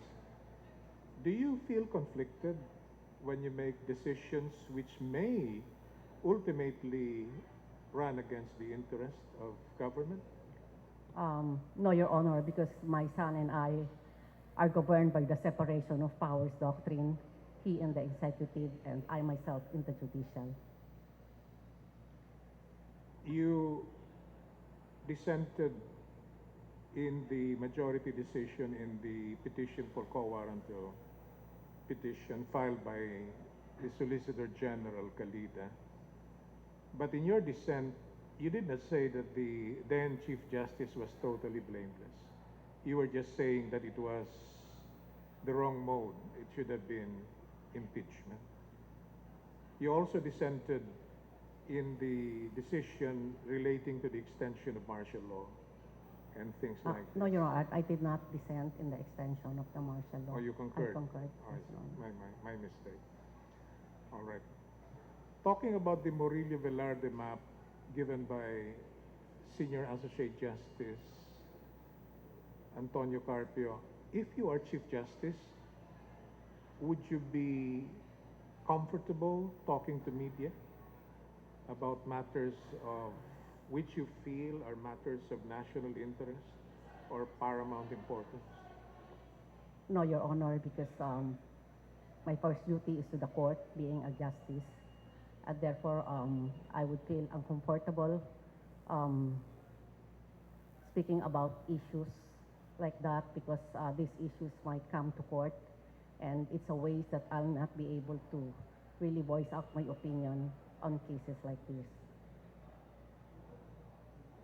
Of a Chief Justice is enormous. Are you even aware of a judicial bureaucracy? The judiciary is the third branch of government. So you have the executive, the legislative, and the judiciary. I have not seen in the premises of the Supreme Court a map of the judiciary. Or even if there is, it could be a map, a network of courts distributed. So you have the first and second level courts, you have the third level courts, appellate courts, and then the Supreme Court. More or less, there are 1,888 judges in the first and second level, and 2014 in the Supreme Court, 15 in the Supreme Court, 59 in the Court of Appeals, 21 in the Sandigan Bayan, 9 in the Court of Tax Appeals. It is important for a Chief Justice to take hold of this mammoth organization. How can you effectively monitor this vast organization, taking into account that the Office of the Court Administrator is only composed of a few people? As Chief Justice, how can you effectively monitor the performance? Your Honor, that's going to be my first plan of action. I can monitor one station through the executive judges. I can also monitor other stations through the OCA, the Office of the Court Administrator, but since right now they're really undermanned, then I have to push through with the computerization because it's only through the computerization project that I will be able to monitor the performance of each judge in terms of their case disposition, case management, and caseload. But judges is only one part of the spectrum. The other part are the lawyers, which are also under the Supreme Court. Yes, Your Honor. Because the Supreme Court grants the license to lawyers to practice law. But the question is, who police the ranks of the lawyers? The IBP cannot effectively police the ranks of the lawyers. Some lawyers don't even attend IBP activities. Some lawyers don't even pay their IBP dues. So how do you intend as Chief Justice to monitor lawyers as well? Because knowing that if lawyers misbehave and judges misbehave as well, then the judicial system will fall. Your Honor, one of the computerization projects is the lawyer information system, wherein you can determine from there the good standing of the lawyers, the penalties that were imposed on them, and whether or not they are still in active practice or not. So probably this could really be of help. Plus, of course, well, the IBP can do a little help also, Your Honor. With the signing into law of the judges at large, mandating the hiring of 100 RTC judges and 50 MPC judges, as Chief Justice, is it your intention to fully commission all of this, judges at large? Your Honor, the first thing I would do is to coordinate with the Office of the Court Administrator to determine where the judges are needed.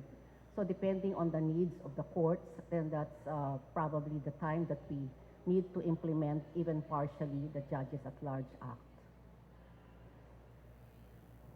Former Vice President Binay wrote a letter to the Chief Justice, and we were furnished a copy. And he was complaining about the practice of some trial court judges in the arbitrary computation of the trouble bond, computed at an amount equal to the alleged civil liability of the accused, or 200% of the bail bond, or in certain cases even higher, regardless of the personal circumstances of the accused. And he argues that this is discriminatory because some of the accused may not be well off. Is this something that can be attended to? Well, Your Honor, that's really part of the access to justice. So I think we really have to study that because even in the filing of cases, there are those who are called indigents and exempt from the filing fees. So I think we should also consider the status of these convicts when it comes to securing bail bonds. Many members of the court have retired last year and this year. In your opinion, is it permissible for the court to revisit or even overturn decisions previously adopted by the court when the ponente and majority of those who concurred have already retired? Well, Your Honor, overturning jurisprudence is really based on the merits of the case. We just don't overturn jurisprudence if they are really founded by law and previous jurisprudence. But the problem is when this jurisprudence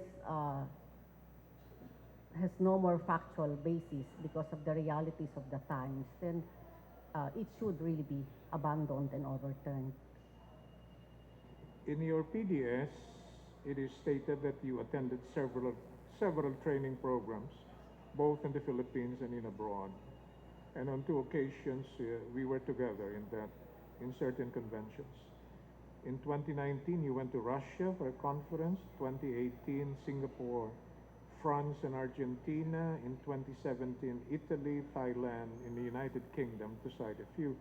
If appointed as Chief Justice, will you continue to participate in these conferences and training programs?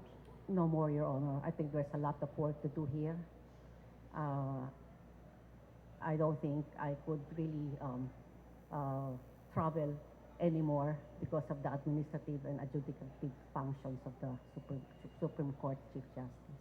As Chief Justice, Except, of course, Your Honor, on very important occasions that a Chief Justice presence is required. as Chief Justice, are you willing to rationalize availability of attendance in international conferences and training program to deserving judges nationwide? Make it available to them. Yes, Your Honor. In fact, as chairman of the Subcommittee on Commercial Courts, as well as the Family Courts and Juvenile Concerns, I have been asking some of the lower court judges to really attend these conferences.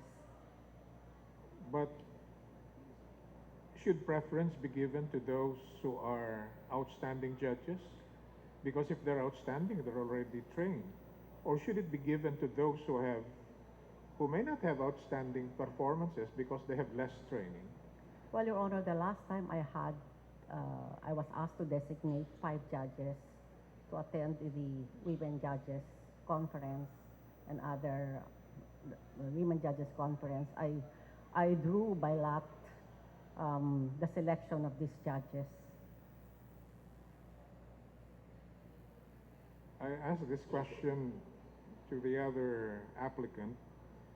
In Bali, Indonesia, there's a law, a proposed law to ban and penalize premarital sex. If that kind of a law is adopted in the Philippines and a petition reaches the Supreme Court,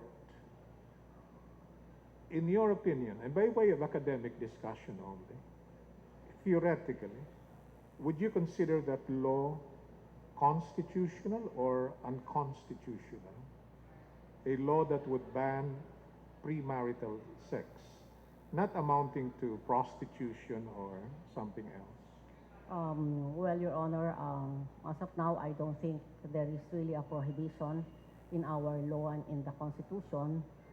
And it may be argued that to restrict that or to render it unconstitutional would infringe the right to liberty and freedom of expression.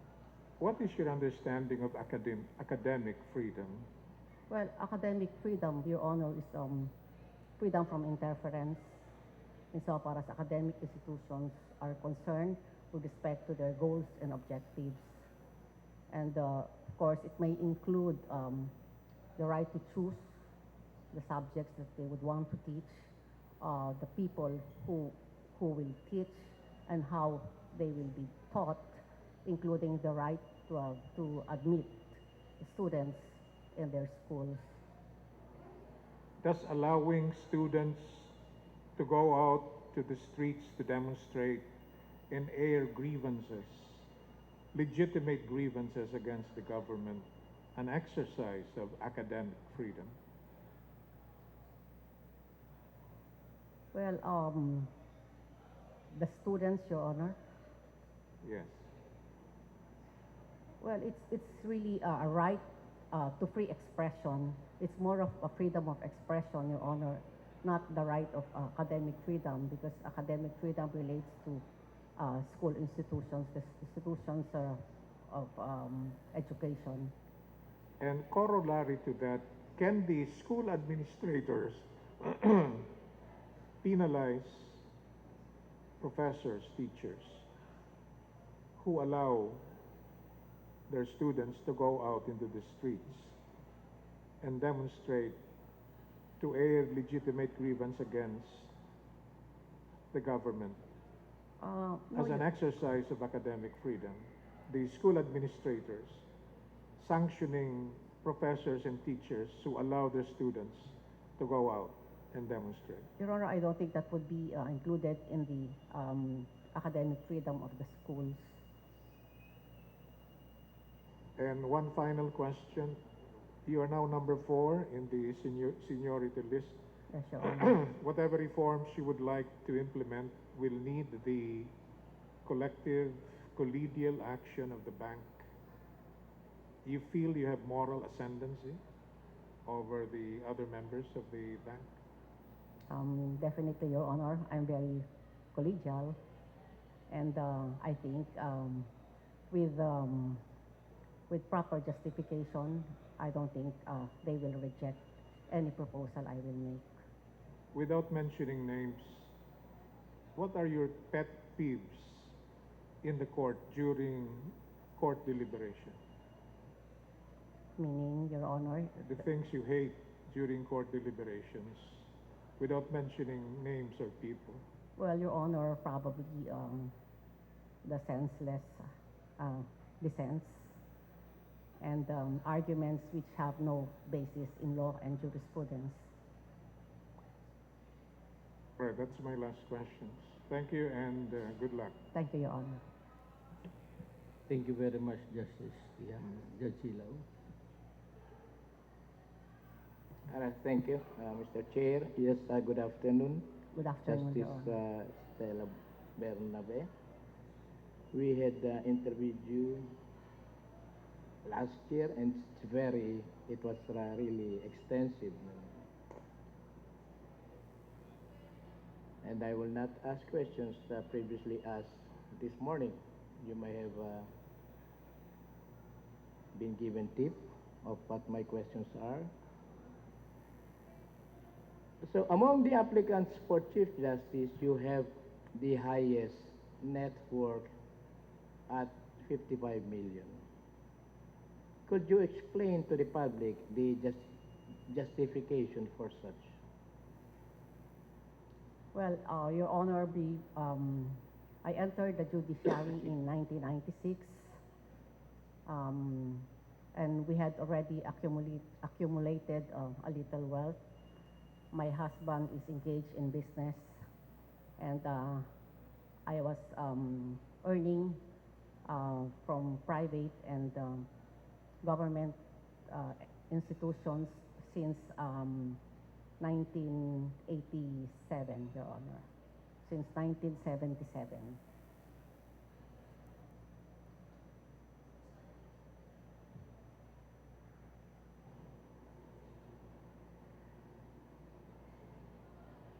And our office received on November 26, 2018, your submission of the 2017 income tax return. Yes, Your Honor. That is in compliance with our verbal request during the panel interview. Photocopies of the 2017 income tax returns of the corporations which you and your husband have financial interest, namely Starlight Express Travel, Ericoil Incorporated. What's this Ericoil Incorporated? Engaged in what business? In gasoline, Your Honor. Gasoline. Erico International Trading Corporation. And this Berna Beach Resort, Inc. Where is this located? In Nasugbu, Your Honor. In Nasugbu, Batangas. Nasugbu, Batangas.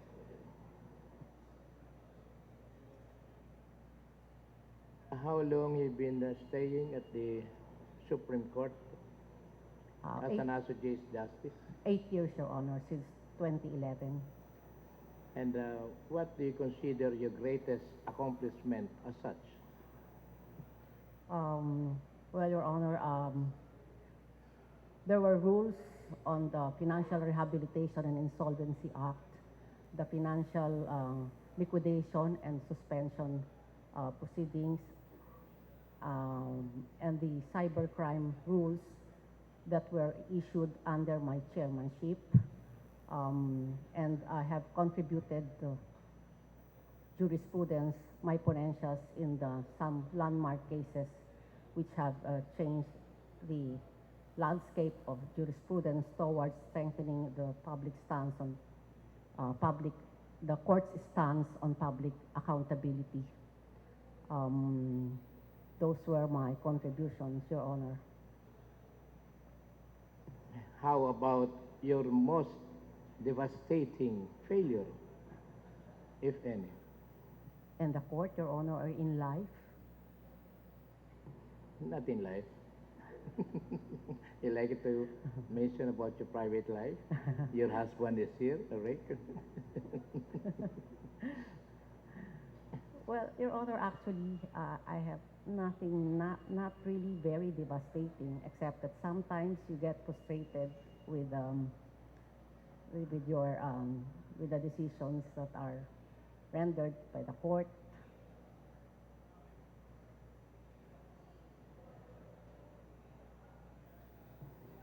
In what areas do you typically have the least patience at work? Well, Your Honor, actually, I have a lot of patience, and I think that's one of my virtues. Just because your husband is here?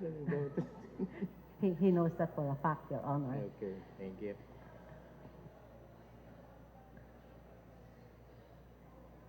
I know that you are the chairperson of this coming bar examinations.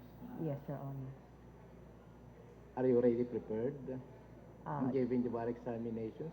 Yes, Your Honor. I'm done with my questions in all the subjects. All right. What if you are nominated and appointed as Chief Justice? What will be the effect of being the chairperson with bar examinations? Well, Your Honor, since I'm almost done with all the preparations, then I can concentrate on the adjudicative and administrative work of a Chief Justice. We have here questions from the Court Appointments Watch in relation to the bar examinations. The question is, what is your proposed plan of action to ensure a reasonable bar examinations? Well, Your Honor, first of all, I'm personally attending to all the questions in all the bar subjects. I have made the syllabus very concise and directed all examinees to focus on the syllabus because I'm not going to ask questions beyond what is contained in the syllabus. Of course, Your Honor, I will protect the strict confidentiality of all the questions that I have. You mean to say there were unreasonable bar examinations in the past? Well, Your Honor, I actually, since 2011, this is the only time that the syllabus has been revised, and I made it really very brief and concise. I took away some topics which are not relevant and which I think are already obsolete. So I think that would give them the opportunity to focus on the syllabi of each subject. Any tip?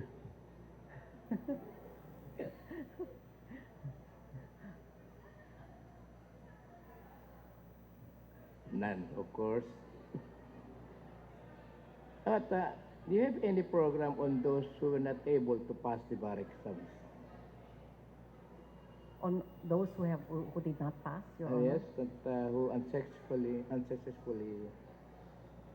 passed the bar exams. Well, Your Honor, I was for so many years. I was so many takes. I was one of those responsible for striking out the 5 strike policy, so that even if you fail and fail and fail, then you are still qualified to take the exam, the bar exam, provided that you undergo a refresher course after 3 years. As long as they're bar exams. Yes, Your Honor. About this quasi-judicial bodies employing paralegal, those who are not yet members of the bar. Then, Your Honor, they can qualify for that. In fact, those who did not pass the bar are hired as researchers and also as paralegal of law offices.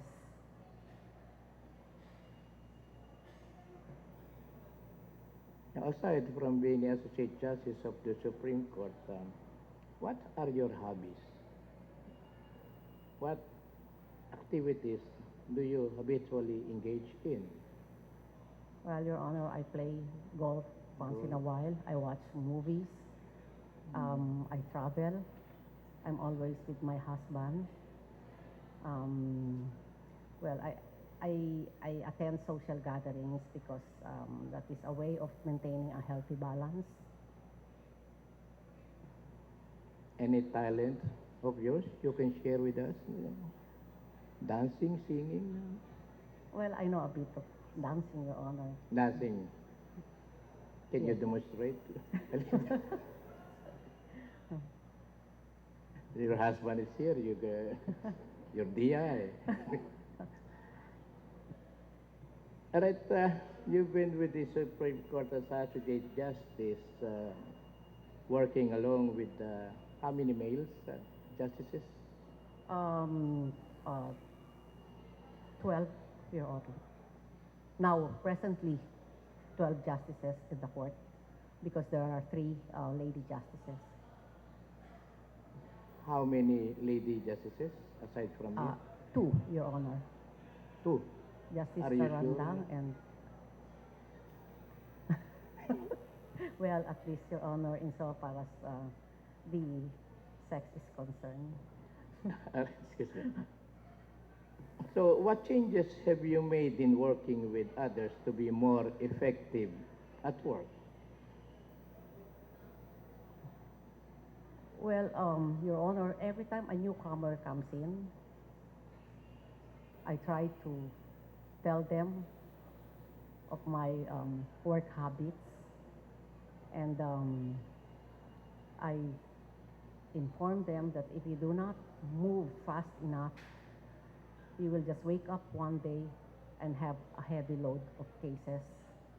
I try to share with them my computer program on the inputs and outputs of cases, and anything that they would need, especially with respect to advices on cases, then I am always open. And you previously mentioned about patients or impatience at work. And how do you handle a case being in a bad mood or difficult situation? Well, Your Honor, I'm always on my feet. Even if I am sick and I am in a bad mood, I'm still able to carry out my duties. Or what is the ritual that helps you calm down or be in a good mood, despite being in an alleged bad mood? Well, Your Honor, I just take a break once in a while and then get back on my feet, and I'm able to work again. What do you wish you had done differently in your life? Well, I would have wanted to be a doctor, Your Honor. Even when I was on my 3rd year college, I wanted to shift to medicine. But because my parents didn't allow me to do so, then I had to just be a lawyer. You graduated in St. Paul, Manila? Yes, Your Honor. So you are a Paulinian. Yes, Your Honor. An alumnus along with Sharon Cuneta. Yes, Your Honor.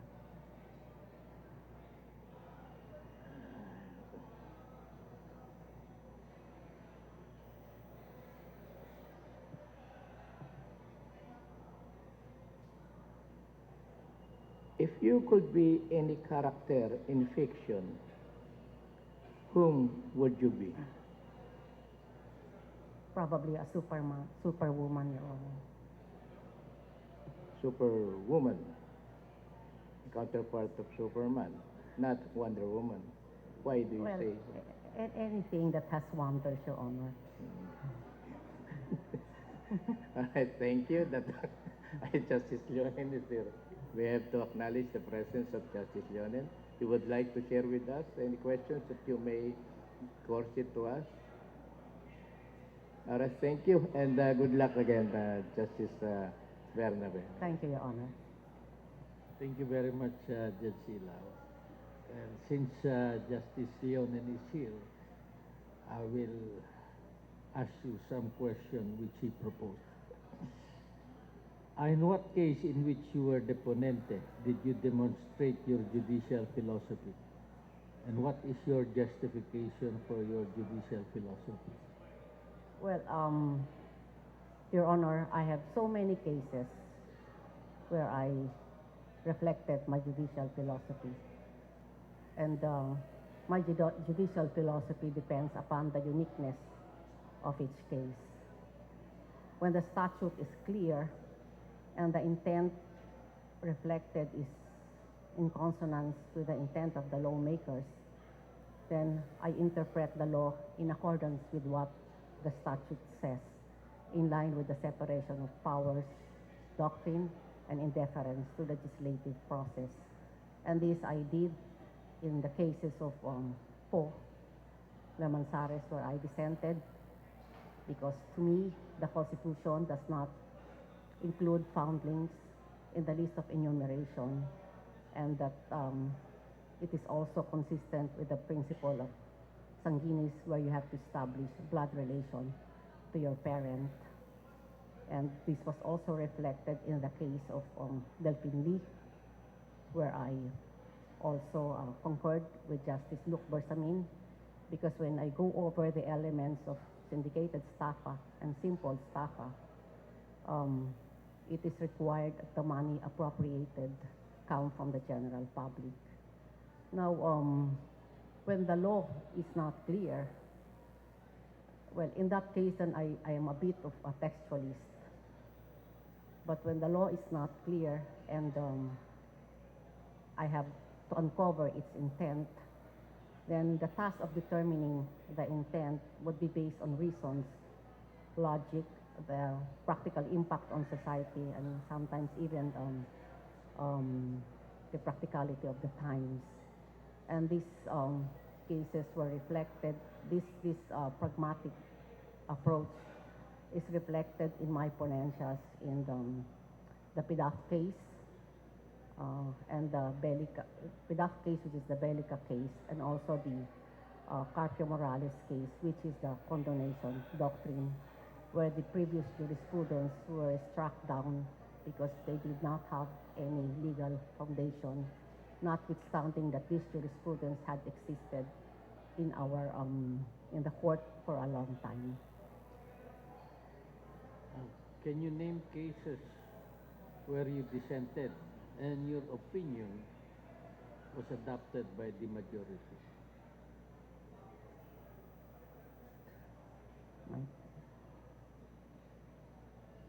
I cannot recall anything, Your Honor, because almost all my decisions were unanimously voted upon. I was asking about that because there was I'm speaking of a situation where there is yes, Your Honor. I recall now the probable cause issue of Senator Bong Revilla, where I dissented from Justice Velasco, and all the members of the court joined me. What other cases?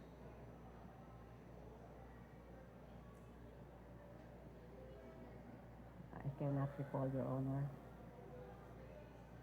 The question sent. For which ponencia would you think you could be acknowledged for your intellectual leadership? I would say, Your Honor, the priority development fund case, the PIDAF, as well as the Carpio Morales case on the condonation doctrine, because it took me a while to really, um, I had to research on both local and foreign materials to be able to come up with my conclusion overturning these doctrines which have been part of the jurisprudence for a long time. And for the condonation doctrine, I also had, well, it was a bit tricky because I had to apply the prospective application of the doctrine, considering that the jurisprudence previous one was a good law before its abandonment. Should you be appointed as the Chief Justice, you will be automatically the chairman of the JBC. Do you have any reforms in mind? What rule in the internal rules of the JBC do you want to tweak or amend? Well, actually, I have not scrutinized the rules of the JBC, Your Honor, but I do not know if you have a prohibition on getting associate justices of the Supreme Court, depending on the age of the applicant. Probably if, well, based on experience, probably if you have, we have to set a limit on the applicant getting also to the Supreme Court, because from experience, it takes a long time for a justice to really adapt to the work of the court. And therefore, if the justice is not going to work too hard, or it takes time for him to really adjust, then the docket that he will leave will just be so much and tremendous to be inherited by his successor. So, would you agree with the proposal that an applicant or a candidate should serve for at least 2 years in the Supreme Court, in view of your experience as an associate justice for 8 years? Yes, Your Honor, because it takes a while really to adjust to the work of the court. Yeah, there are lots of readings and readings to do and decisions to make. And just for a justice to adjust will take about 3 to 6 months. I heard you earlier in your comment on the stenographers, the problem of stenographers. When I was in the Health and Welfare Committee of the Supreme Court, the number one problem, or the number one utilization, were the stenographers. How could you help them? Well, Your Honor, probably because of the load of work now, especially because of the continuous trial, their salary should be upgraded as well as their rank.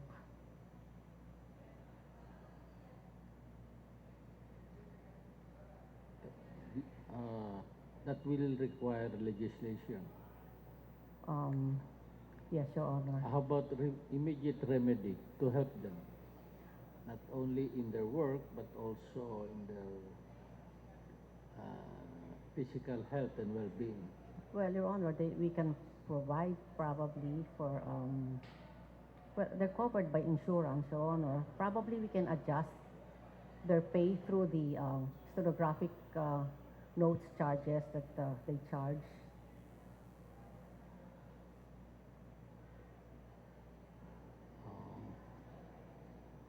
I think my time is up.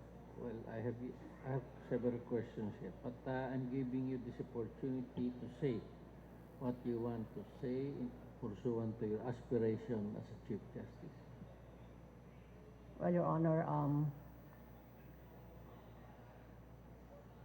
the position of Chief Justice is not a position of superiority.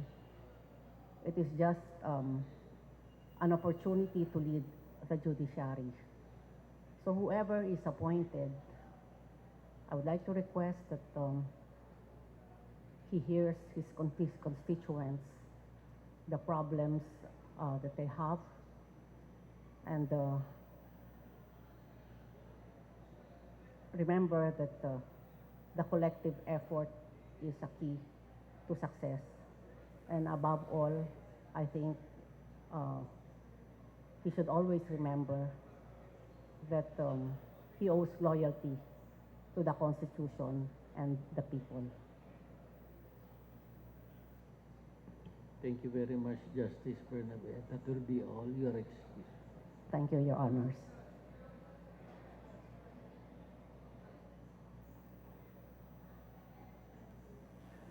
Thank you and good luck, Your Honor, Justice PERLAS-BERNABE. That concludes today's public interview of candidates for the Chief Justice position. Thank you very much, Your Honors. On behalf of the Judicial and Bar Council, we would like to thank PTV4 for the free media coverage, as well as the other media networks, the PIO for the live streaming, the maintenance division, the security personnel, and the JBC staff for their kind assistance. Have a great day, everyone.